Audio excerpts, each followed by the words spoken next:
I can say, Lord knows I can say, happy birthday.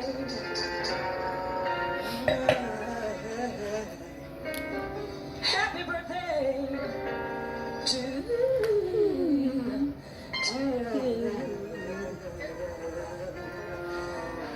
Bye, people.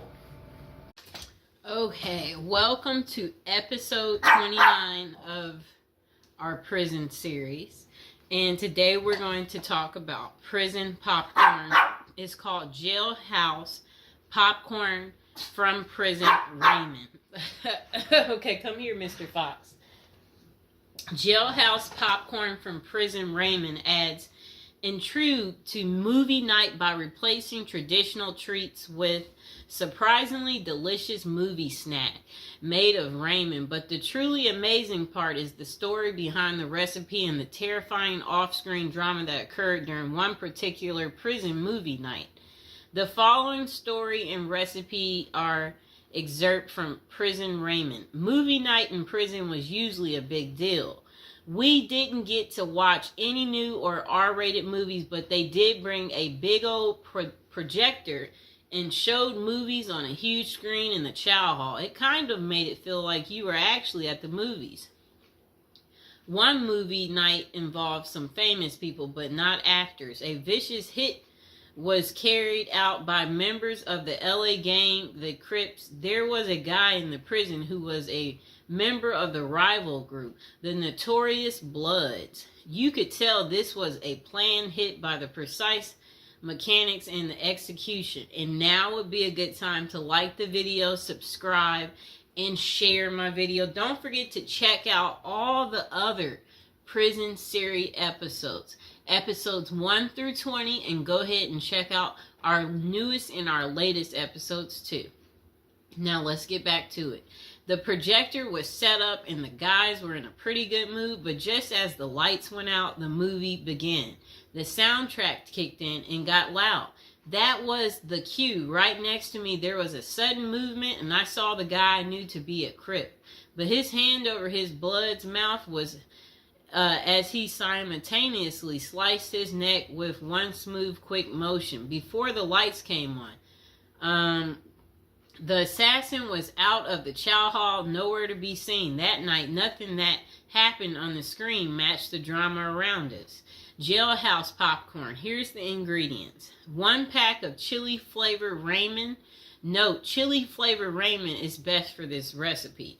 Other flavors just don't do it. So Jailhouse popcorn ingredients. 1 pack of chili ramen flavor.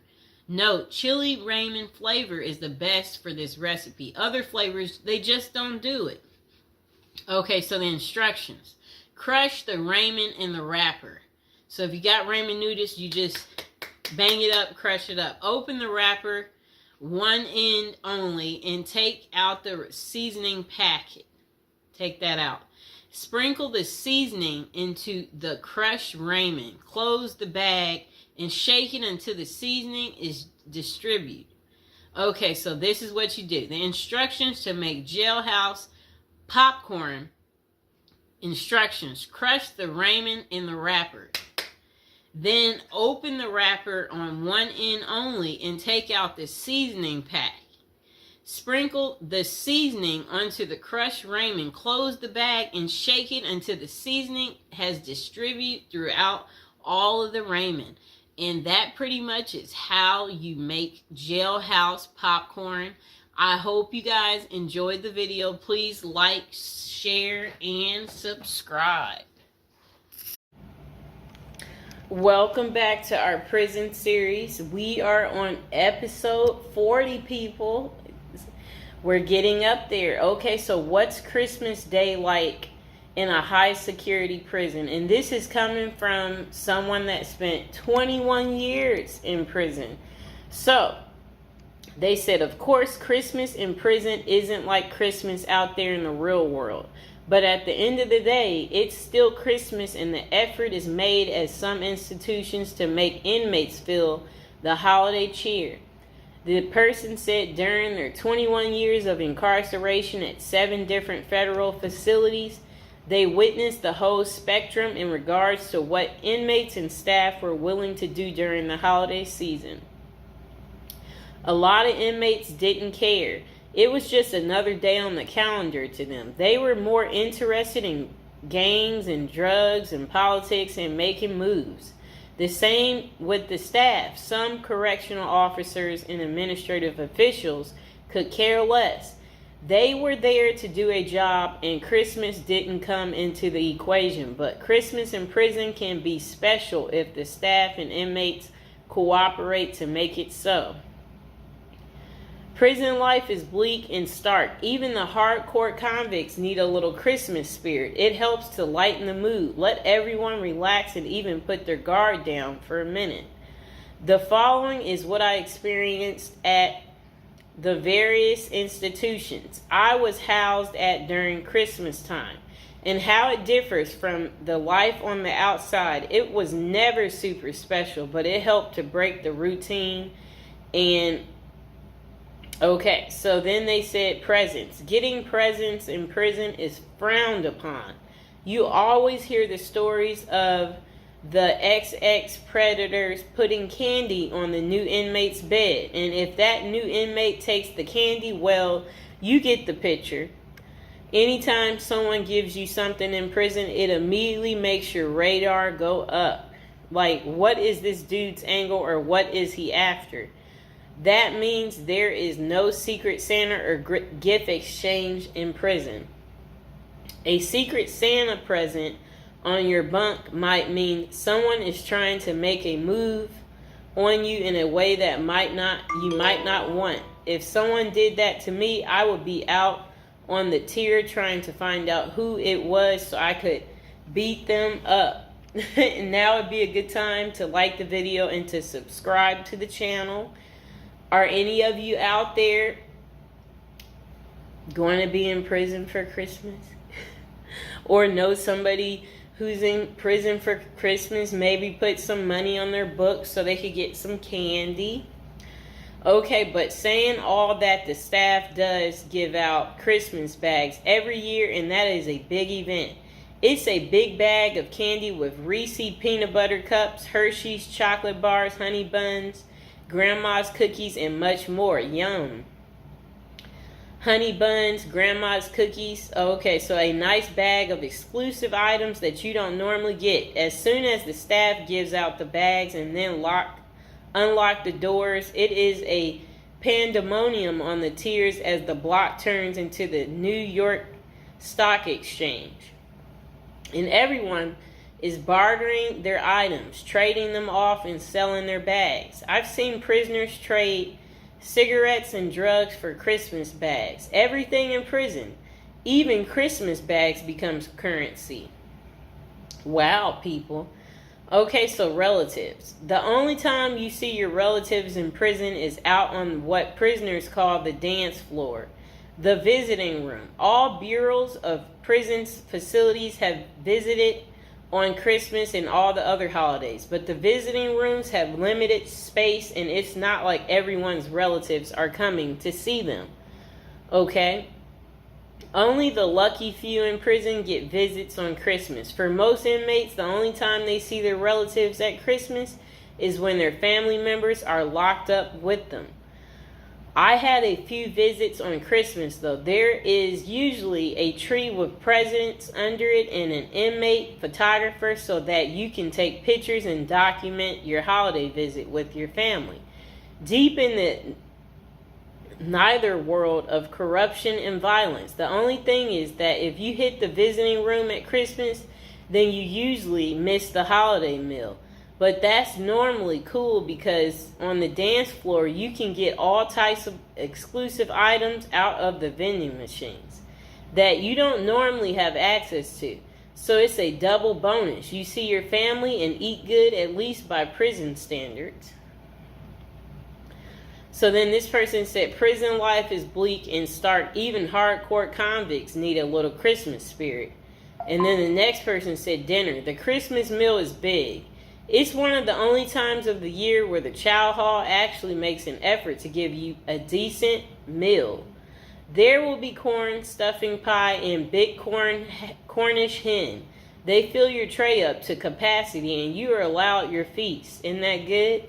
But the big feasting comes afterwards as the kitchen workers smuggle everything that isn't chained down back to the units. Later that night after Christmas meal, you can get pecan pies, ice cream, and more Cornish hens back on the unit. Isn't that really good? That sounds beautiful. Now would be a good time to like the video and to subscribe. Comment below if you like me doing this prison series and you want to continue to hear more. Okay. So games.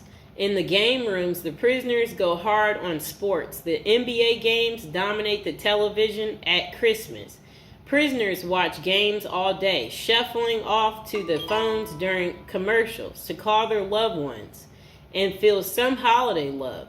Guys will be betting, drinking prison-made wine that we call hooch, eating their smuggled pecan pies and dreaming of the new year and the time they will get out to enjoy a Christmas in the real world.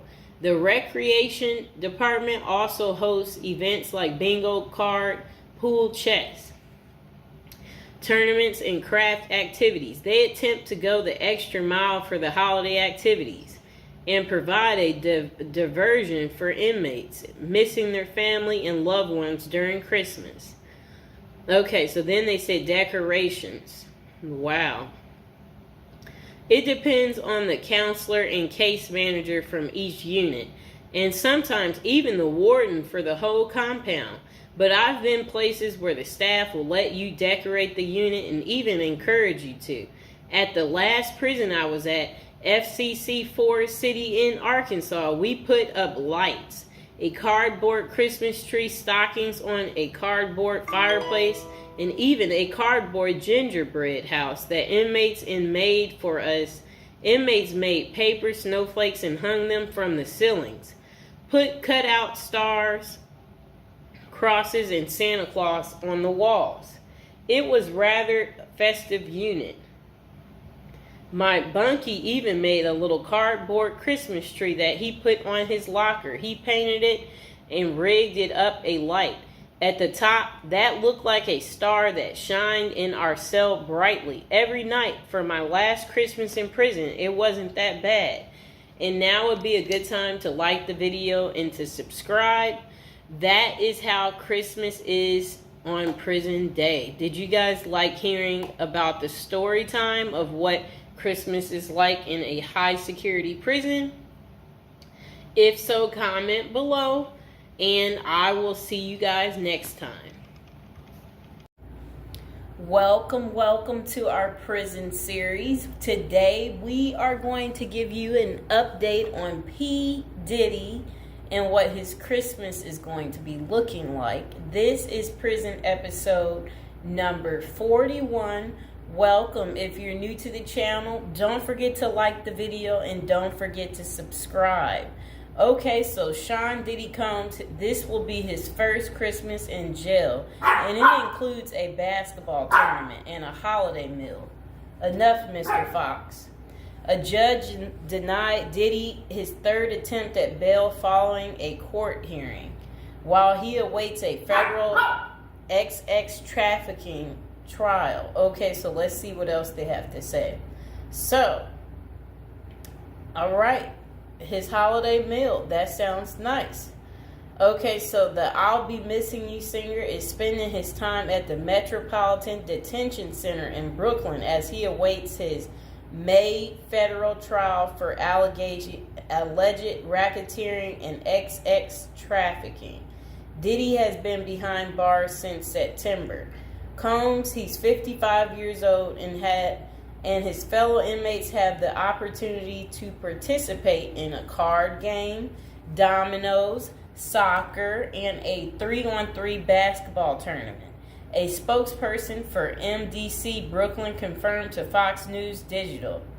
Okay, so Diddy's Thanksgiving meal options in jail include peanut butter and jelly sandwiches after his bail was denied. Okay, so for the holiday meal on Christmas Day, Diddy's menu will feature baked Cornish hen, macaroni and cheese, cranberry sauce, dinner rolls, and a holiday dessert. Just sounds too good, people. However, the lunch option is subject to change. Aren't we excited for Diddy? He's going to be eating so good, okay? So again, for those of you who do care, if you want to write Diddy, again, he is at the Metropolitan Detention Center in Brooklyn, New York. That is where you would be able to write him if that's what you're interested in doing, and whatever you want to say to Diddy. Again, like the video, subscribe. And this will be his second holiday spent behind bars, as he was in jail for Thanksgiving as well. For breakfast, the menu included fruit, cereal, breakfast pastries, and skim milk. Coffee wasn't listed as an option, though it was available earlier that week. So lunch was served as the Thanksgiving meal for Combs and his fellow inmates, with a turkey roast, mashed potatoes and mixed vegetables, cranberry sauce, turkey gravy, dinner rolls, and butter. Assorted holiday pies were available for dessert, and if an inmate needed a meatless option, they could opt for hot and sour tofu. That was what his Thanksgiving was like. Diddy's getting all the good food, right? Do y'all like what he's getting? Are y'all going to be eating this good? Okay, so dinner was simpler, offering peanut butter and jelly sandwiches, potato chips, whole wheat bread, fruit, and a beverage option. Okay. So Diddy also spent his birthday November 4th at the Metropolitan Detention Center this year. Yeah. And for his meals on his big day, breakfast was the same, while lunch had a pasta option and a salad. That does sound kind of good. And dinner provided either chicken or tofu, fried rice. Why is he eating this good, people? Why is Diddy eating so good? We don't want Diddy eating like this. We want Diddy to have like butter bread, and then butter bread next to butter bread. and burnt up hot dogs. We want him to have burnt up hot dogs. That's what he should get. We want him to get stale potato salad, and then spoiled rice, right? Like stuff like that. For the homeless guy I talked to the other day, he hated spinach, so maybe that's what they need to give him. Give him some spinach. I don't like beans, so feed Diddy beans. So he can be on the toilet all day, right, people? And again, now would be a good time to like the video, subscribe to my channel. Okay, so Combs was charged with racketeering, conspiracy, and trafficking by force, fraud, and corrosion, and transportation to engage in prostitution in an indictment unsealed on September 17th. If found guilty, he may face a minimum of 15 years behind bars or a maximum sentence of life in prison. What do you think it's going to be, you guys? So, Sean Diddy Combs pleaded not guilty in September, and a judge set his trial date for May 5th. So mark the calendars, y'all, for May 5th so you can see what's going on with Diddy. Is he guilty? Is he not guilty? We're going to have to wait and see. So authorities say Combs ran a criminal enterprise through his businesses, including Bad Boy Entertainment, Combs Enterprises, and Combs Global, among others. He used firearms, threats of violence, verbal and emotional, physical, and lots of other abuse to fulfill his sexual desires, according to the unsealed indictment previously obtained by Fox News Digital. The disgraced music mogul has fought to be released from jail pending trial 3 times, and his most recent attempt denied was on November 27th. Diddy had offered up $50 million to wait for his trial from his home on Star Island, but prosecutors insisted that the musician was a threat to witnesses and victims. Okay? So I hope you guys understand why his bail kept being denied. So again, this is Diddy's first Christmas behind bars. How do you think he's taking it? Do you think he's made friends yet in prison? Do you think he's concerned about our friend Jay-Z, or do you think he doesn't care? Or do you think he's going to speak about something, letting us know what's really going on? So I will see you guys next time. Please like, share, and subscribe. Welcome back to our prison series. Okay, so this is to the assassin out there, the guy that got the healthcare worker. How does a girl get in contact with you? Because you know you got many admirers right now because of how handsome you are. And so this is the guy. I'm getting off track. Welcome back to prison episode number 35. Again, we're talking about a criminal today, a sexy criminal. Okay, do you see this guy right here? All right, I would much rather be going out on a date with him than this guy right here. Okay? Yes, that guy right there, he's not as handsome. The guy that assassinated him is so much more handsome. And it would be like if someone is like, if he's asking you, if you happen to bump into the guy that assassinated, you know, the CEO on the street, and he asks you out on a date, or he's like, hey, could I hide at your place? You know what? He's so handsome that you would just be like, okay, you know. So what do we really like about this guy? Look, he's young too. He's young. This guy, he's old and he's deceased, okay? One's alive. That's what we like about that guy. And one's not, okay? And, you know, the deceased stink, if we can be real about this situation. Yes, so one is handsome and one is not handsome. Do we need to waste any time there on why you would like to hang out with the guy that, you know, I'm just saying, you know, I'm pretty normal. I know some of you might be afraid to talk about how attractive the guy is that they're in search of. But, you know, if they capture him, what we have to say is this. At least we will be able to write him letters and, you know, we'll be able to keep track of him. But you have to remember, you know, he's single right now. We know that much because, you know, if he was married, then I can only imagine, you know, his wife would just naturally come forward and be like, that's my husband, you know. So we know he's single. So that's good news for us ladies, okay? You know, but I mean, well, let's not fight over the guy, you know. We hope that they get him, because when they get him, then we'll be able to write him, right? And yeah, we imagine that he has so many admirers. Yeah, so one of these guys is a coward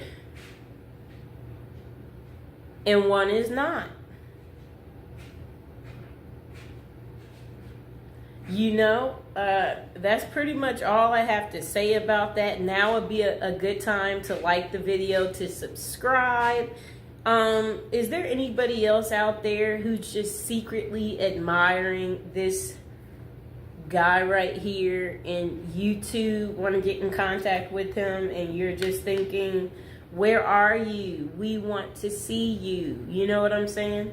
So, or is it just me? Am I tripping? Am I the only one who finds him to be handsome? You know, I mean, if you're out there, dude, and you're watching, a lot of people like you, okay? If you didn't know. So please like, share, and subscribe. Welcome back to our prison series. This is episode 45, and today we're going to talk about Rikers Island. So this is one of the most notorious prisons, and it's located in the East River between Queens and the Bronx in New York City. And also it's where Luigi Mansion is going to be going. Okay, so it's named after Abraham Riken, who bought the island in 1664. The land was eventually acquired by the city in 1884, and a jail was established in the 1930s. The complex covers about 413 acres, and it's at its peak housed around 10,000 inmates, making it one of the world's largest correctional institutions. A diverse inmate population is held inside Rikers, and most prisoners are there temporarily awaiting trial, serving short sentences, or awaiting transfers to other facilities. Rikers Island is notorious for its harsh conditions, including violence between inmates and involving guards.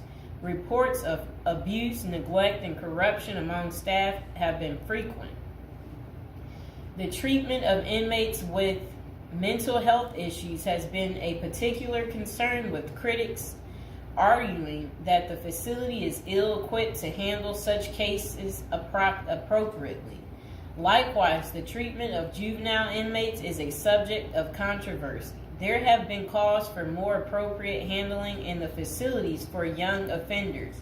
Numerous lawsuits and human rights investigations have targeted the conditions at Rikers Island, often focusing on issues like solitary confinement, the use of force by guards, and the prolonged detention of inmates awaiting trial. Now would be a good time to like the video, to subscribe. And are you guys enjoying the prison series? Do you like hearing about all the different prisons, learning with me together? If so, go ahead and comment below. So, when visiting Rikers, journalists and prison reforms discovered temporary holding cells described as covered with rotten food, urine, and feces and blood. Inmates were using plastic sheets for blankets and cardboard boxes for beds. Maggots crawled over everything. Up to 26 men were crowded into a single cell where they used plastic bags as toilets.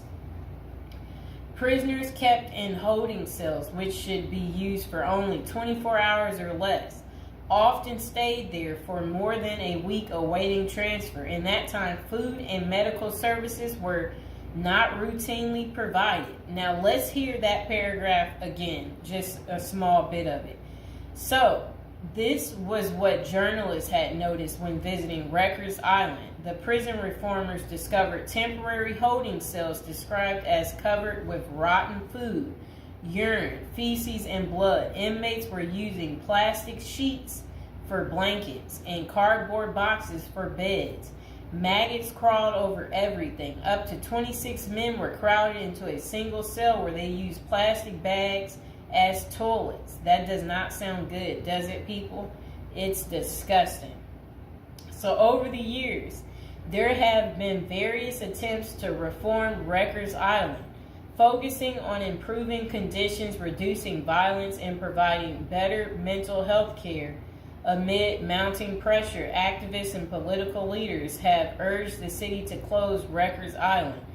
In 2019, the New York City Council voted to close the jail completely by 2026, intending to replace it with smaller, more modern jails located closer to the city's main courthouse. I hope you guys enjoyed the video. Please like, share, and subscribe. Okay, welcome back. We are on prison episode number 8. So today we'll be talking about how to prepare to go to prison if you know you're going. So prison is all the rage in Hollywood. We've all seen Oz, the Shawshank Redemption, Orange is the New Black and Con Air. Their creators got some of the facts right, but they don't tell you how to prepare for prison, do they? If you're going to prison, our goal is to help you in your preparation for incarceration journey. So that's what we want to talk about to help you out. And if you're interested in learning more about prison life and how to prepare, they said online they have a copy of a book. It's like a little pamphlet, Federal Prison Handbook. And if you guys really need it, go ahead and comment below. And while you're thinking about it, subscribe. And, I should be able to include some type of link below to hopefully help you. I hope I don't forget to put it down below. Or consider hiring Zukis Consulting Group to assist you in preparing for going to prison. Whether you will serve 6 months or 6 years, the tips discussed below will help you prepare for your time in prison. You can also book a free initial consultation to speak with a prison preparation coach today. For those with little experience with the criminal justice system, the notion of time behind bars can feel overwhelming. It can feel as though there is nowhere to turn, and any information you read online seems to contradict other information you've seen. We've included useful basic information below on preparing for prison to cut through all the misinformation. So they had created, it looks like a table of contents. So I'll read the table of contents. How to prepare for prison. Going to prison. Steps to successfully prepare for prison. Learn about federal prison. Federal prison facilities. Minimum security prisons, federal prison camps, low security prisons, medium security prisons, high security prisons, United States Penitentiary, USPS, administrative security prison, research your Pacific prison, arrival and personal property, money in prison, communication in prison, get in good physical shape. Get your affairs in order. Preparing your family for incarceration. Appointing a power of attorney. Designating your point of contact. Resolving your medical and dental issues. Creating a list of contact details. Authoritative information about going to prison. Life in federal prison. Stay out of prison politics. Keep yourself busy. Wow. Find purpose. Stay clean. Avoid discussing your charges. Learn the rules. Be polite and respectful. Have a good attitude. Don't struggle with how to prepare for going to prison. We're here to help. If only Diddy had this. Okay, so now let's get into how to prepare for prison. It's essential to prepare in advance if you have been convicted or pleaded guilty to a criminal offense and are waiting for sentencing. According to the United States Sentencing Commission, the average federal prison sentence imposed is approximately 147 months. That's a lot. Less than 20% of offenders serve a prison term below 5 years. This means no matter the nature of your offense, your confinement to federal prison will likely disrupt your normal life for a minimum of a couple of years. Essentially, adequate prison preparation eases the transition to your new life behind bars. It might not take away the hard realities that follow losing your freedom, but knowing what to expect and how to navigate your life inside the prison can be the difference between a smooth transition and a turbulent offset. Losing your freedom is hard enough, especially for your emotional and psychological well-being. Thus, managing any preventable hardships or mishaps can go a long way in promoting your mental health while serving your sentence. At Zeus Consulting Group, we help potential federal prisoners prepare for their incarceration by equipping them with information to navigate their life behind bars. Our criminal justice system largely fails to reform convicts. Hence, if you are keen on going through your sentence as smoothly and as quickly as possible and transitioning back to an active life afterward, we are here to assist you. If you get in touch with us immediately after your conviction, our team can offer expert coaching on making a favorable impression at sentencing to secure a more lenient judgment. In addition, we coach our clients on how to live a meaningful life during confinement by cultivating their abilities, keeping them out of trouble, and developing an excellent record. These are essential factors that can enhance your overall life in prison and improve your chances of serving a shorter sentence. Okay, now let's get to the part talking about going to prison, steps to successfully prepare for prison. At the Zuski's Consulting Group, they walk through the various steps you need to take adequately to prepare for a smoother transition in your life in prison. Generally, criminal conviction comes with potentially life-changing consequences, and the period before incarceration is the hardest for most people and their families. We understand you may be stressed and anxious about what lies ahead. For this reason, we are committed to providing you with essential coaching that you can implement immediately to get you ready for custody. Let us take a look at some of these preparing for incarceration tips.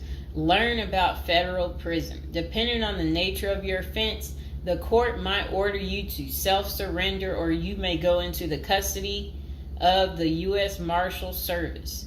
Whichever way, you need to arm yourself with knowledge on what to expect in the federal prison you report to. This means reading quality prison preparation books and speaking with a knowledgeable advisor who has ideally done substantial prison time in the system where you will be incarcerated and at the same security level. So if you know someone who has served as much time for you as the same charge that you have, that's the mentor you should be talking to and linking up with to learn more about what prison life might be like. Okay, so it says the Federal Prison Handbook, the definitive guide to surviving the Federal Bureau of Prison, is the best book for this. We tell it like it is and do not offer false promises to scare you into opening up your checkbooks. Take this step seriously. You must build an informational foundation to make good decisions in prison. Federal prison facilities. There are over 100 federal prisons across the nation, and they operate at 5 different security levels: minimum, low, medium, high, and administrative. The security levels are determined by features such as security barriers, presence of external patrols, detection devices, guard towers, type of inmate housing, cell or dormitory, staff to inmate ratio, internal security measures. Below is a rundown of the features of each of the security levels. Okay, so it says minimum security prisons, federal prison camps. Dormitory housing, low staff to inmate ratio, limited or no perimeter fencing, work and program oriented. Prisoners with less than 10 years remaining plus minimum violence history. Okay, so that was for minimum security prisons, which is federal prison camps. Okay, so low security prisons mostly is dormitory or cubicle housing, higher staff to inmate ratio compared to minimum security prisons, double fenced perimeter, strong work and program offerings. Prisoners with less than 20 years is what low security consists of. Medium security prisons, mostly cell type housing, higher staff to inmate ratio compared to low security facilities, strengthened perimeters, wide variety of work programs, greater internal controls, All types of prisoners, but with less than 30 years remaining under sentencing. So the minimum is for, again, people who didn't commit, the worst of the worst. And then low security, same thing, less than 20 years. Well, they're not the same thing, but And then medium means like you're going to be there a while, but you'll be there less than 30 years. Okay. High security. Oh, okay. Is United States Penitentiary, USPS, single and multiple occupant cell housing. Highest staff to inmate ratio, highly secure perimeters, close control of inmate movement. All types of prisoners, but sex offenders and informants are highly likely to be victimized. Administrative security prisons. Administrative security federal prisons have special missions. For example, pretrial offender detention, treatment of seriously or chronically ill offenders, confinement of escape-prone, violent, or extremely dangerous inmates. So that's administrative security prisons. So, all right. Okay, so administrative facilities include federal medical centers, federal detention centers, the federal transfer centers, and others. Please see our Administrative Security Federal Prisons page for more information about these institutions.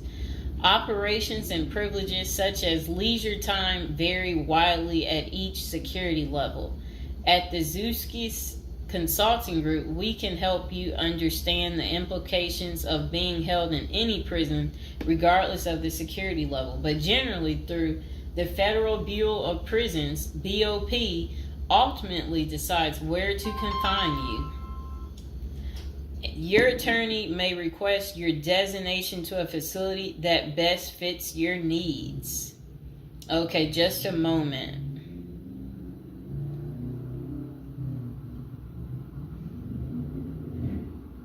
I'm trying to figure out how do I'm going to this. Let's see.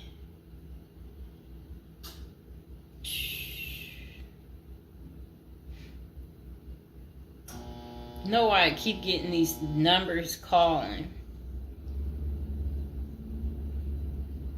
Okay, back to where we were. Research your Pacific prison. If you are ordered to surrender, go to our federal prison profile section and locate the Pacific profile of your upcoming prison. Once there, you can read about the particular prison and life therein. You can also download the prison's admission and orientation handbook and commissary forms. These will provide an overview of opportunities available at the prison and protocols for education, recreation, housing, health, psychology services, and more. This is a valuable Prison Pacific information that can be very helpful in your journey in preparing for incarceration. Okay, so arrival and personal property. Whichever prison facility you are designated to, prison staff from medical case management and psychology services interview and screen you upon arrival. Later, you join the admission and orientation program for formal orientation into the facility's procedures, programs, policies, and services. Moreover, BOP restricts the personal property you can take when entering the prison or retain during your stay. Criminal defendants who self-surrender to their institution may keep the following items: plain wedding band, plain earrings for females, legal documents, orthopedic or medical devices, approved religious items, prescription glasses. While you surrender in your civilian clothes, you will be given an option to throw the clothing away, donate it, or mail it home. The prison issues you clothing, bedding, and hygiene items upon arrival. In addition, you may purchase items such as shoes, recreational clothing, food items, personal care items, and others from the prison's commissary. Sounds like the military. Once you are in custody, there are specific guidelines regulating possession of any of these items. We at the Zuski Consulting Group can help you get ready for custody by explaining these processes and privileges. Money in prison. You can have money in federal prison, but the funds remain in your inmate trust fund account. These funds may be used for commissary purchases, telephone, email, and other authorized activities. Appoint someone you trust to act as a business or financial manager. Your spouse or attorney or close friend, you may want to give this person power of attorney and arrange for the bank to allow them to make withdrawals from your account. Arrange to have them send money monthly or quarterly if you can afford it. Ask for between $400 and $700 a month. This will allow you to spend $360 at the commissary each month. Use a maximum of 300 minutes of phone calls each month. Purchase MP3 player songs and use the BOP's inmate email system. This investment will make your prison time go by faster. It's worth the expenses if you and your family can afford it. So again, ask your family to send you about $400 to $700 a month, because the commissary, they allow you to spend $360 a month, and then they're just saying that use a maximum of 300 minutes, of phone calls each month, and then you should be able to use the inmate email system too. In addition, your family and friends can send you money through MoneyGram, Western Union, United States Postal Service. Please see our page on sending money to federal inmates to learn more. Note that your account number must be affixed to all such transactions. Funds sent through MoneyGram and Western Union are processed every day of the week, including holidays. Communication in prison. Communication with family and friends is essential during your time in prison. In addition to fostering your emotional well-being, maintaining ties increases the possibility of successful re-entry into the community. The Bureau of Prisons provides the following communication avenues for prisoners and their families and friends. Inmates and receiving parties have the option to pay for phone calls.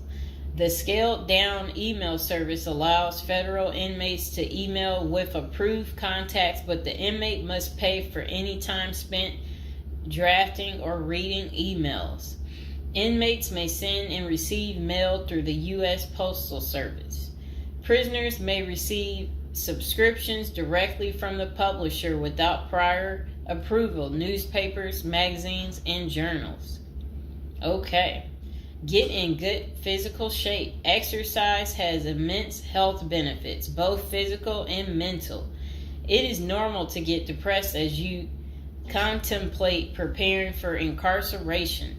However, exercise can help keep stress levels down and allow you to focus on what matters most, creating a positive transition to better your experience in prison. You will have plenty of time in prison to develop good fitness. However, starting now is beneficial as you equally need your energy levels at peak as you rush against time to get your affairs in order. Moreover, if you end up confined, especially in a higher security facility, looking physically fit may play to your advantage, though you should purpose to stay out of all conflicts at all costs. There probably isn't any pressuring need to learn how to fight if you are housed at a camp, minimum security, or low security federal prisons. But if you're headed to a higher security level, you may want to hire a personal trainer to become as fit as possible, even if that just means looking tough. So if you're at a higher security level, you might encounter more threats. That's what they want you to know. While we don't advocate employing violence, conflict avoidance is almost always the best answer in prison. It's not the worst idea to consider taking self-defense classes to learn how to protect yourself. This is essential piece of how to prepare for prison. Violence in prison is genuine concern, and people do get hurt. A fight is never a good idea, but you need to prepare in the event of everything going wrong and escalating into conflict. Get your affairs in order. Going to prison is the last thought on anyone's mind. Even when your case goes to trial, you always hope there's a chance of fighting the allegations and winning the case or earning a lenient sentence.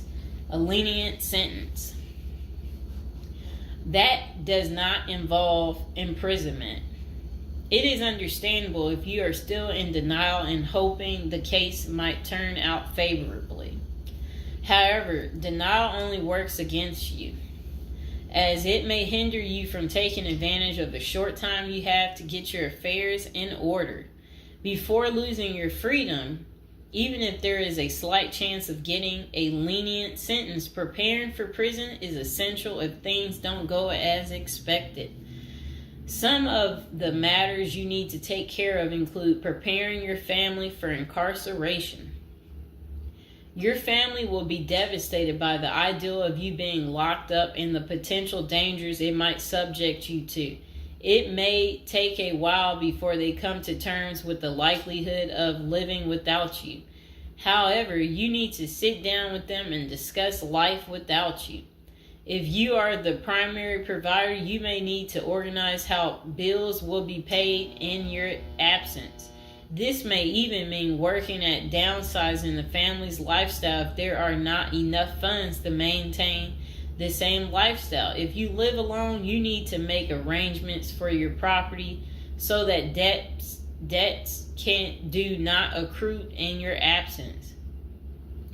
If you have young children, they may not understand the long-term implications of your absence at the moment, but it will soon affect them, so you need to plan the best way to help them cope. Consulting a psychologist is vital, as they can suggest ways to help both you and your family cope in the short and long term. Lastly, it would be best to inform your family that they can reach you either through email or written correspondence. They should also expect you to call them regularly or through video visits whenever possible. While preparing for incarceration is critical, maintaining family contact while you are away is equally as important. Okay, next is about appointing a power of attorney. Generally, a power of attorney grants another person the ability to control your affairs in your absence. This could be your spouse, parent, child, sibling, or trusted friend. If you appoint someone other than your spouse, you could grant the power to two people who should consult each other before making any decisions about your affairs. This may eliminate conflict and guarantee extra safeguards against misuse of the powers.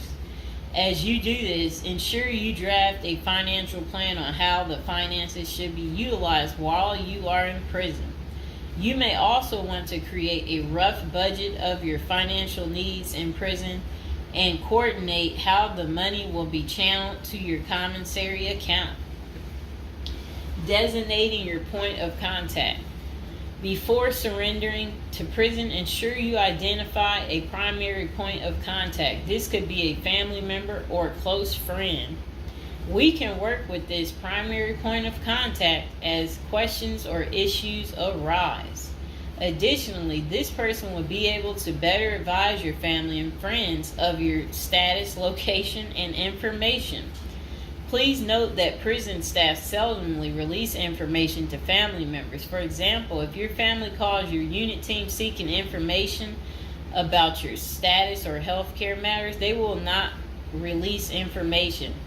With this being said, we have our clients sign a release information authorization, thereby enabling prison staff to disclose information to our team members.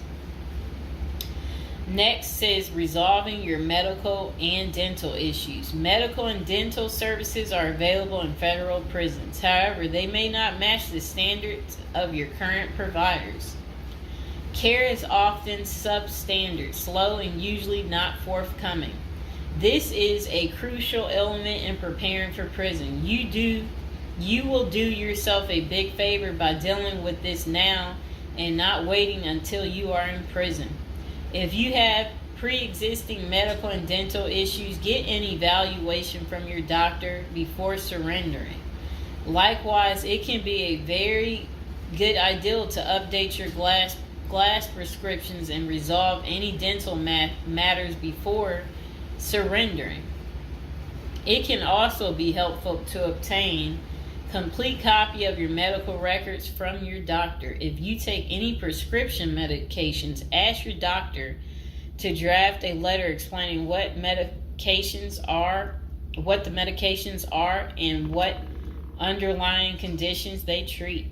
While you can submit these documents to your prison's health service upon arrival, our team can also use these in cases of prison staff not adequately treating medical conditions. In these cases, it is critical that we have underlying documentation, as this helps us motivate prison healthcare staff. Creating a list of contact information. Before going to prison, prepare a list with contact numbers, mailing addresses, email addresses for all the people you may need to contact during your confinement. This way, you will not get stranded whenever you want to contact a particular person. Additionally, try to fit this contact list on one double-sided page. Many receiving and discharge officers will allow self-surrendering inmates to retain this page. If not, we also recommend our clients provide us with a copy of their contact list. We overnight this contact list to our clients on the day of their arrival. Authoritative information about going to prison. In the past, people used to go to prison utterly oblivious of what lays ahead and would endure untold hardships before they adjusted to their new life. This is not the case today.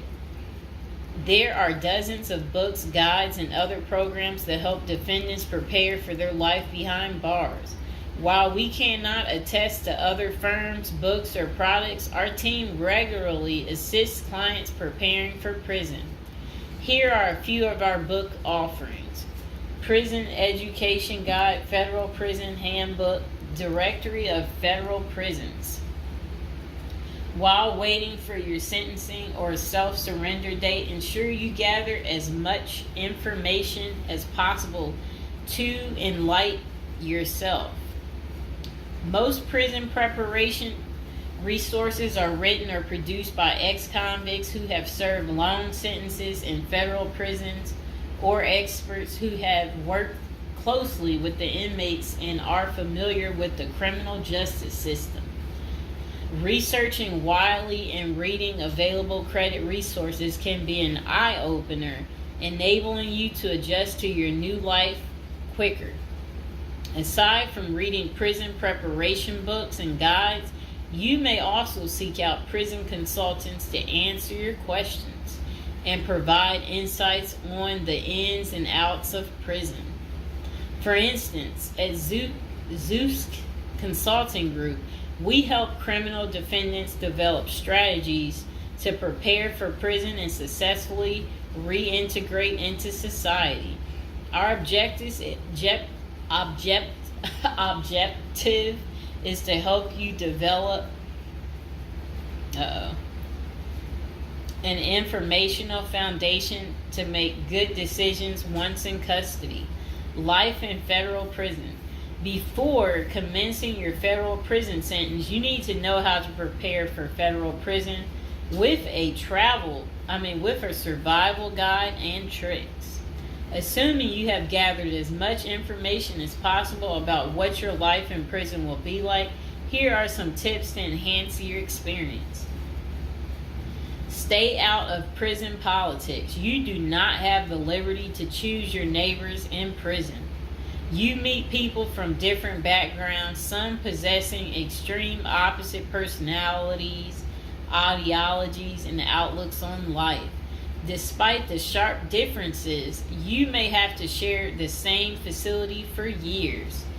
In ideal circumstances, people should embrace diversity, but not so in prison. Conflict of interest and prison politics are the order of the day. However, it helps by maintaining a low profile throughout your stay.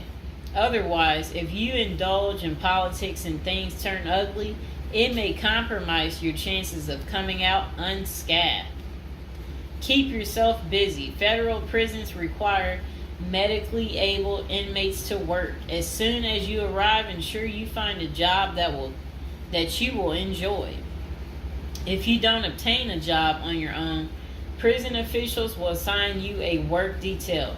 We advise our clients against this approach since it often means working long hours in the kitchen. Some examples of the positions you may want to consider include plumber, inmate orderly, food service, warehouse, groundskeeper, painters, while some of these prison jobs require long hours. Others are no-show jobs where you sign your name on a sheet and leave. While federal prisoners are paid for their work, wages tend to be meager. For example, federal prisoners typically earn 12 cents and 40 cents per hour. These funds are deposited into your commissary account, which you use to buy personal items. I'll repeat that again. Oh, sit down, Mr. Fox. Sit down. Sit down, baby. Prisoners typically earn 12 cents and 14 cents per hour. Okay. Okay, that's crazy. So when in prison, find purpose. A period of incarceration equals a lot of available time on your hands, which can be positive or negative. It's your choice. Many positive activities in prison can help you find purpose in life, even help you improve your circumstances upon arriving.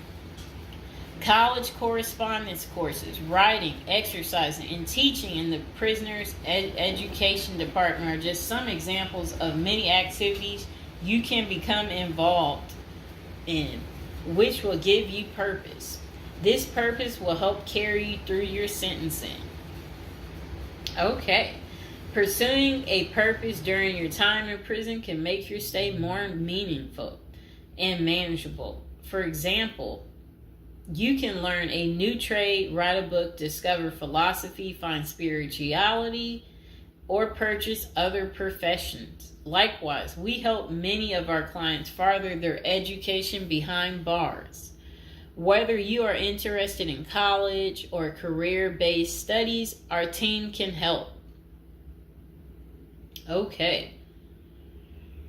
In addition to keeping yourself busy and avoiding falling into a depressive state, finding purpose behind bars may equip you with relevant skills for successful re-entry into the community upon your release.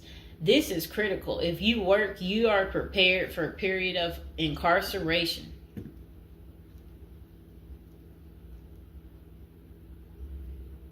So, yes, that's very critical. Thinking through potential activities is a critical step in figuring out how to prepare yourself for jail. How you find purpose is up to you. One of our clients, a doctor before his incarceration, spent his time helping those who need physical therapy. Find something that works for you. It is a good idea to put a plan in place so you can focus on the day of release from the time you enter. Avoid discussing your charges. When first entering prison, many inmates receive the prison 411. Other inmates want to know who you are, your criminal charges, your sentencing, and other relevant information. Whether someone tries to bully this information out of you or a friend in prison asks, Do not fall into the temptation to disclose your case details. Many things can go wrong if you do so. For instance, a fellow prisoner could make a deal to serve less time in exchange for the information, especially if the details are incriminating.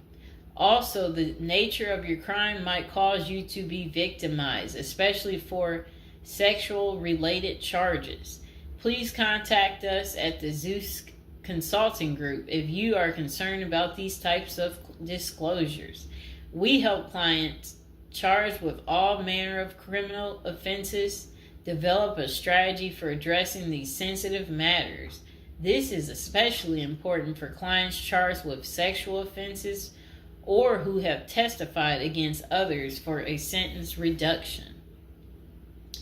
Stay clean. However tempting the ideal of using drugs in prison may be, you should steer clear of them. This is a key area for in-prison conflict among fellow inmates. Likewise, inmates caught drinking alcohol or using drugs are often severely sanctioned.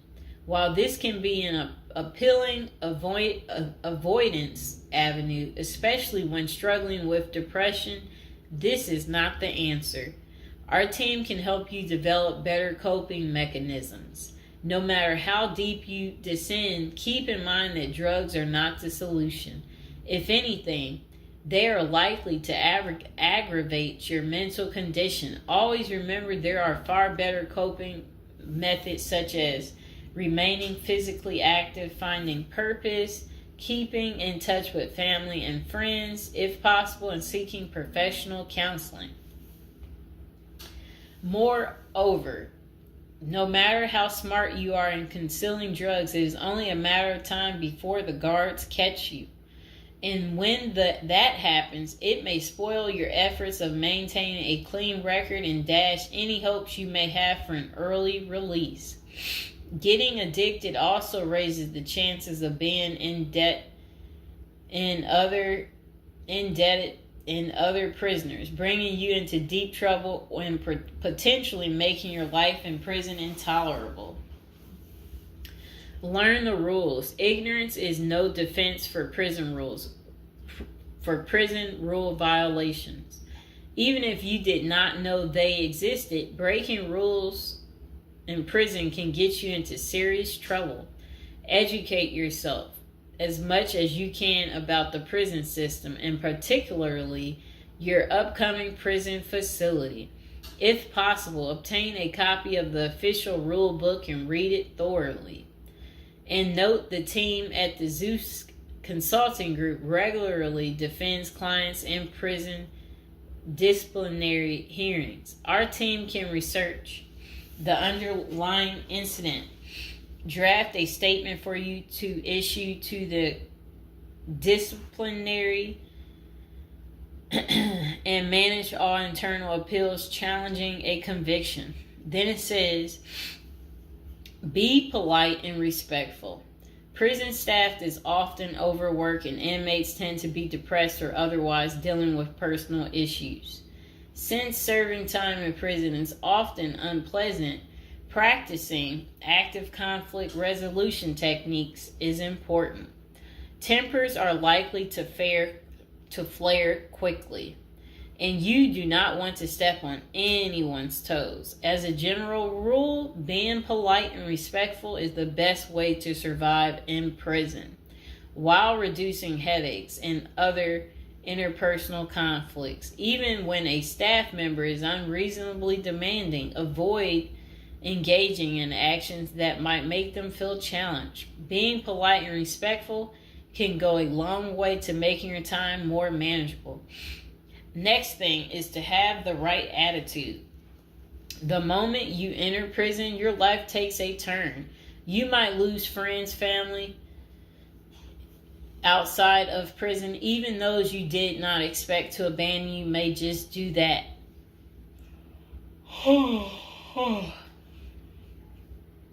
You are pretty much on your own inside prison. Other inmates may try to take advantage of you. Going to the guards for help is often a bad idea, and that can have serious repercussions. With such a gloomy uh, situation, you need to polish up your attitude and prepare for incarceration.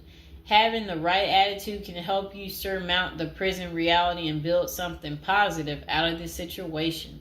The team at Zeus Consulting Group can help you prepare for the experience to come and plan for the unexpected. Prison time doesn't mean a death sentence, quite opposite. It says, if you lost your license because of a criminal conviction, they can help you launch a new career. Okay. So they're just saying basically, there's no reason you can't leave prison without a degree or a better prospect for the future. Don't struggle with how to prepare for prison. It says that use the Zeus Consulting Group and let them help you. Okay, because they're basically saying prison is never easy. They said they know what awaits you in prison and the tactics you can employ to have a smoother life behind bars. Going to jail or prison is never easy, but with directed effort, you can lead a productive life during this experience and after. Okay, so that is pretty much how you prepare if you are going to prison. If you've watched this far, type in the comments below this far, and I hope you enjoyed the video. Please like, share, and subscribe. Welcome to episode 2, back on our Prison is a Retirement Plan for Seniors. And today we're going to be talking about people using prison as a retirement plan in Japan, of all places. Okay, let's get to it. So they said seniors in Japan are having to steal just to cover basic expenses, but it's all part of their plan. You see, the sentence for their crime sends them to a place where they find a sense of community, receive free room and board, and have a caregiver 24/7. It's good to watch other countries who are older or more in depth to see what will happen to us. Well, 27.3% of Japan's citizens are 65 or older, practically twice that in the U.S. And these seniors are breaking into prison just to survive. Will Americans retirees be forced to do the same? Not if they start planning now with a financial professional. Here's a look at Japan's rampant retiree crime spree. So they said an article in Straits Times is titled "Rising in Old Jailbirds Turn Japan Prisons into Retirement Villages." It points out that a record 47,632 people in Japan aged 65 or over were arrested in 2015. Over 70% were caught for petty crimes such as shoplifting. When retirees have to steal just to survive, it's clear that their plan didn't include saving enough money to cover basic living expenses. What's worse is that Japan's elderly inmates are rehabilitated, kicked back into society, and stuck in the same boat they were before. They haven't gotten any younger, and they still don't have enough income. So do they get a job and start saving for their slow-go years? No, they steal a bunch of bananas for breakfast and get thrown right back into the slammer. About 70% of all current inmates aged 65 or older are repeat offenders. Why do these seniors live this type of retirement? Well, besides the fact that they did not plan successfully, their retirement strategy didn't include any plan for long-term care either. But prisons did. A roof over their head, 3 meals a day, no utility bills, and free unlimited health care are all provided. A research firm coined Japanese prisons state-sponsored retirement villages, and one of prisons' demographics includes a 50.6 age average, with the oldest being 88 years old. That same prison was recently refurbished to accommodate their demographic, including 500 private well-lit cells, each with its own desk, chair, and well-lit cells, each with its... Oh, okay. They said also comes with a wooden bed and television set. Steps in the public areas are even upgraded with ramps and handrails. Does that sound like a prison to you, or is it closer to the retirement home where individuals visit the grandparents? By 2025, 1 in 3 citizens of Japan will be age 65 or older, and 1 in 5 will be 75 or older. 2025 isn't that far away, and the U.S. demographics isn't getting any younger. Medicaid and Medicare are drastically underfunded and facing problems similar to Social Security still. Prison is better than no plan, and a ward of the state doesn't have to live on the street and steal bread.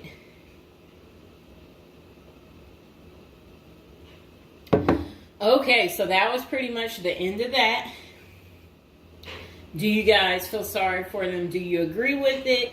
Is this still your plan, your retirement plan, since you didn't plan? Or is it your backup plan? Is your plan A, plan B, plan C? Well, we will do another video about this coming up. Just be patient, and we will get to it, and we will find out if prison is going to continue to be the perfect place for you to retire. And again, if you're watching from prison or you were recently in prison, don't be afraid to like the video, subscribe, and comment below. Bye. Hello, welcome to our first episode. We're going to do a little storytelling about, prison, different subjects every day. Okay. So now we're going to be talking about people using prison as a retirement plan. It's a little odd, right? But the previous day I was doing videos on like retirement type of situations for people, and I was so shocked. So people were like, they ran out of money, and then they were like basically saying that their retirement plan, since they have no money, is to commit a crime so they can try to figure out how to pay.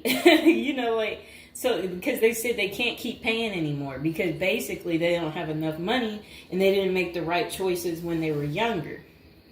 Okay, so let's get into people's opinions online talking about prison as a retirement plan. Okay, so this person said, hypothetically speaking, of course. That said, I think prison as a retirement plan might be sound. 3 square meals, climate control, a bed and medical care, a decent library, assuming hardened criminals don't mess with the old guy, and relatively quiet time to read or write. Interesting. I think you could shop prison systems like you would a retirement home and commit the crime in the appropriate manner. Then this person said, help me understand how prison would be worse than a retirement home or sitting in front of a TV. And they're trying to say, yeah, prison doesn't have the cost. And here's Mr. Fox making his appearance like he usually does. You no longer have to pay taxes or have any costs associated with retirement. You can be completely reckless and not save up money to support yourself in old age, and you can enjoy life now. If you are lucky, you can work in the hobby shop all day making license plates. You can be terrible at that and still get food. You don't have to listen to an old lady nag every day. Before you argue that you won't be able to visit your kids, how many old people wait hopelessly for visits that never come? Card games in the yard, puzzles, crafts. You might even be able to paint or play music. I bet you could even find a personal trainer to keep your fitness up. There is always the outside chance you can get away with the crime and extend your reckless spending until you finally get caught. This could be the Gen X answer to the Social Security crash. Oh, I like what they're saying because, you know, they try to say Social Security will be gone for us once we reach a certain age. And I believe them. Because plus, we constantly hear about them talking about they're going to get rid of Social Security. So, might be true. So we got to plan ahead, right, you guys? So maybe I should take up tattoo artists as a hobby to prepare so I can get some extra smokes and a serving of Jello. Now, what crime do you commit and at what age? Embezzlement seems a solid choice, but I think you might need a life sentence to make this work. And then it says that it would be messed up to get kicked out of prison. Seriously, not serious.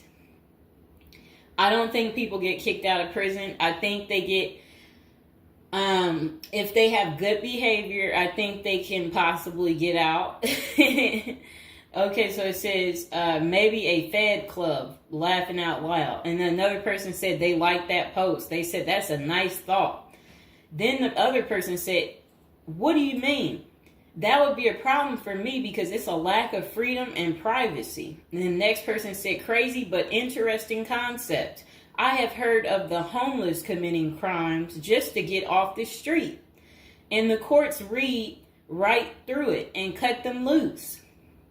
Interesting.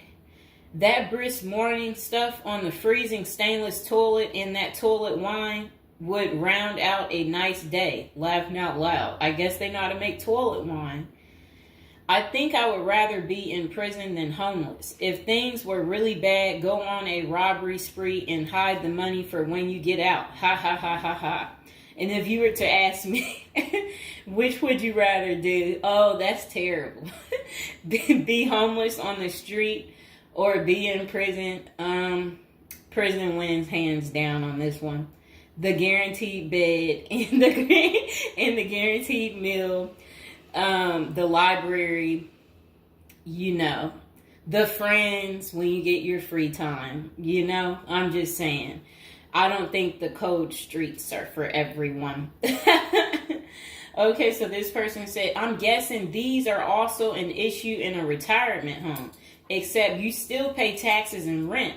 I have to guess, but gawking, the old guy is not going to be high on the list of pastimes for convicts. Spider is so, wow. I don't think we want to say that. Okay, so this person is talking about people being taken advantage of in prison. So we will skip that part because the way they wrote it was inappropriate. So the next person, they showed a big guy and said, don't be wasting no soap, pick it up. So these are the kind of people that you will encounter. Okay, I guess he's the booty bandit. All right. To expand upon this, I would fly to Sweden and then do something at the bank I saw. You know what they was talking about. I saw a documentary on the Swedish prison system. It looked nicer than many retirement homes, laughing out loud. Then this person said, is this like a shining moment like Johnny in the Mountains, laughing out loud? This person said, I'd retire to a dirt cheap third world location before intentionally going to prison. This person said, I was just thinking that maybe I could piece together a few of my old friends and we could have a crew. Then we all go in together. Book club, card games, and coffee every morning. The crime is going to have to be digital because I'm not thinking in my old age I will be agile enough to carry a lot of loot. And then this person said, isn't that tax evasion, white collar crimes, and a pot grower? Heard they have a sweat lodge and tennis courts. I don't know where they have that. Okay, so we had another person talk about how much they love women. So yeah, they said they don't intend on going. Okay, just a moment. I'm gonna get my water.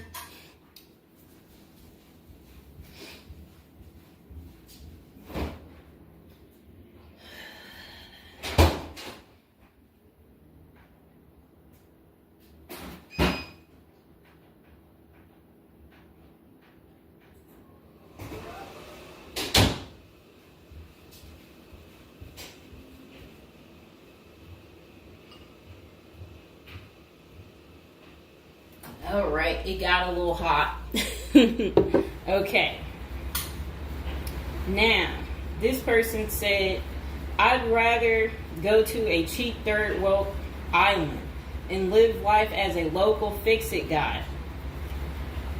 Putter around, live on the beach, fresh seafood, and a tan booty.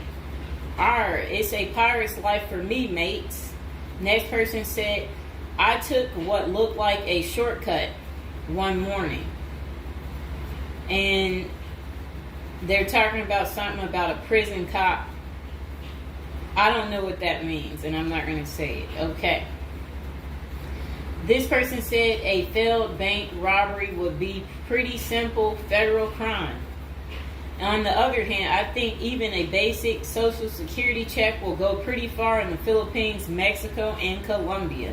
I think they're right for those countries. This person said, my broke buddy is doing okay in Thailand. This person said, I'm thinking about spamming forums with CBD gummy ads. Certainly, committing internet crimes would make it a federal case and qualify them for a federal country club prison. And they said they're currently in beta testing phase. I'll let you know how it pans out. That's really sad. This person wrote this in January of this year. That's sad that this is what the people are doing. Well, at least you know what not to do. And then another person said, well, it worked out rather well for Otis. They showed a picture of some guy. I don't know who this guy is, but that's who they said it worked out for. And then this person said everybody has that one person that they weigh whether or not their demise would be worth a life sentence. And then this person said, well, nowadays all you have to do is agree with Trump, like say over at the Capitol, and post it online. And then this person said, P.S. I hear San Quentin is nice. Happy face. And then they, I guess, posted something about that prison. The person is trying to say that the prison guards at San Quentin are friendly. I doubt that. This person said, you got too much time sometimes. And then this person said, I think if old age and life in retirement got so bad to the point I was considering prison, I would think I would eat a bullet first. Okay.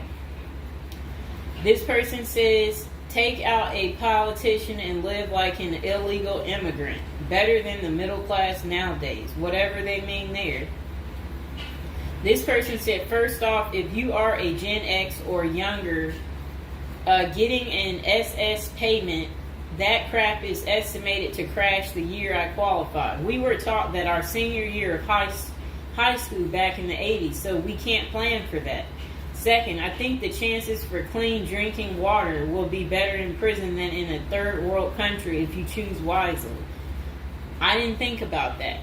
So stick to the U.S. prisons if you're really thinking about this. It said banks don't keep enough money these days. I think I will be too old to try and take down an armored car. Gotta go with a federal crime that is a light lift, maybe a Ponzi scheme. Does anyone want to pre-order a UTV? Question mark. This person said, might want to rethink your screen name if you're going with this plan of retirement. Just saying. Maybe something like Spider or Smiley, question mark. This person said, this is a nice big Ponzi scheme. Throw in some racketeering and evade federal income taxes. Just be sure. Plus you'll have a blast before you get caught. They did a little emoji with shades on the cool emoji. This person said if you land in a California prison, you even get yoga classes, free education, and you have a government-sponsored sex change. So you can end up in a female prison eventually. Rob, we won't say what they said there. Oh, wow. That's really sad what they put. You already know what they said if I stopped right there. Okay, hold on. The next person said, you're going to want federal minimum security. Identifying as a woman would have perks, but you would have to listen to your cellmates for the rest of your life with nowhere to go. This person said, we can tell that some of us have never been to prison now, can't we?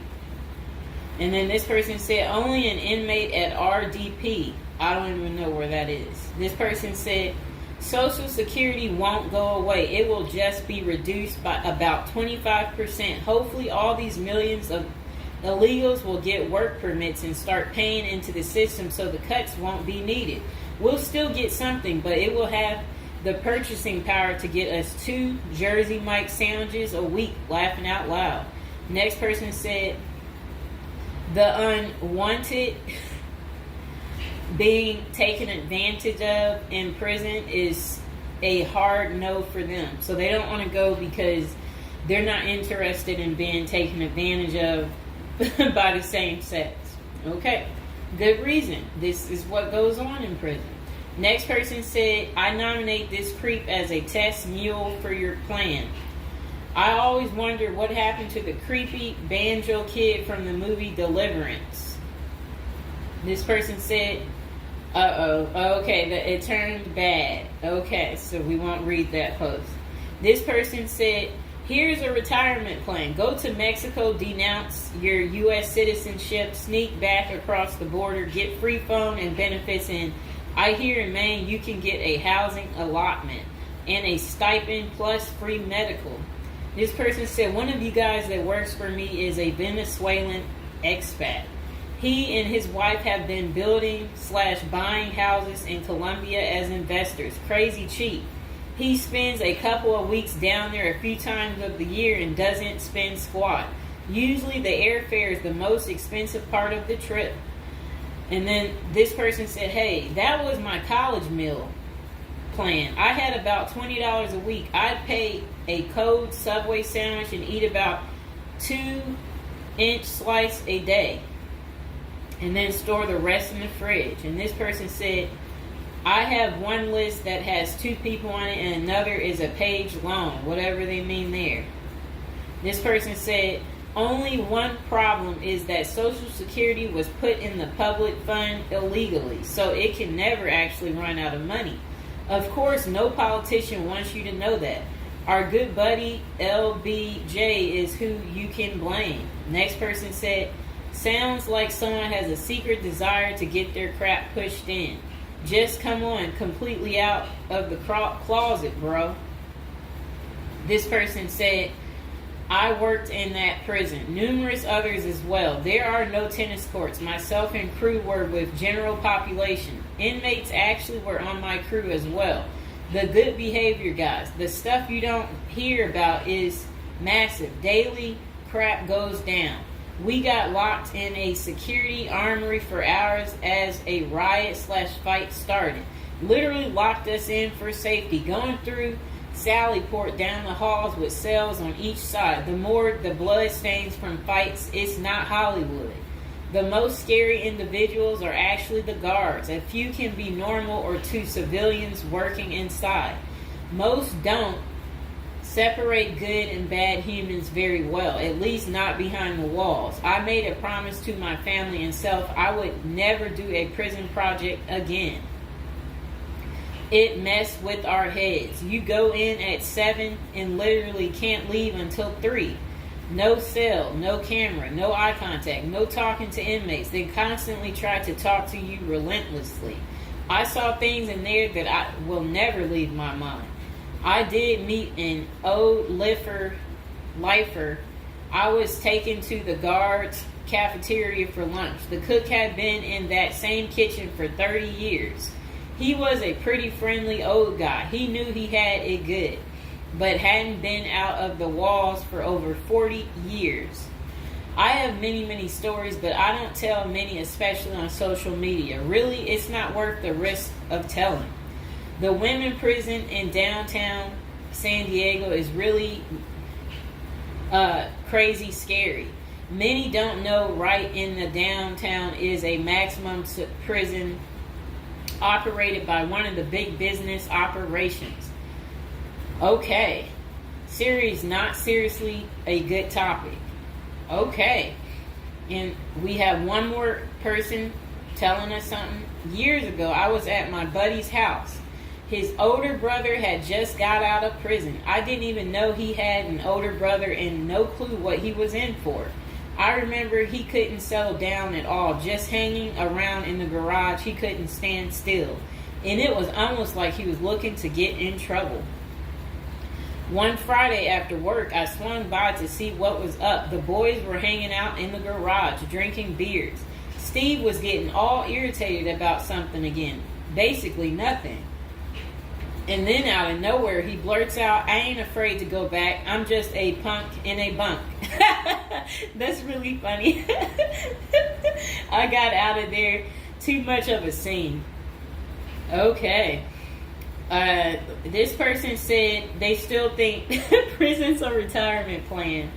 This person said, yeah, big perks. You'll also get, as Jim Jeffrey says, and yeah, so, all right, so that's the end. I couldn't say what this person said because it was very inappropriate. So that's the end of episode 1 for prison as a retirement plan. And hopefully, you guys think this through. If this is something you're really interested in for real, you will want to continue with the series of, me talking more about prison, so we can get you ready and prepared if that's really what you're into. If any of you out there are watching from prison, we would love for you to like the video, subscribe, comment below. Let us know, your prison stories. If you used to be in prison or if you want to go back, we want to know that too. So go ahead, don't be shy, comment below, and I hope you guys enjoyed the video.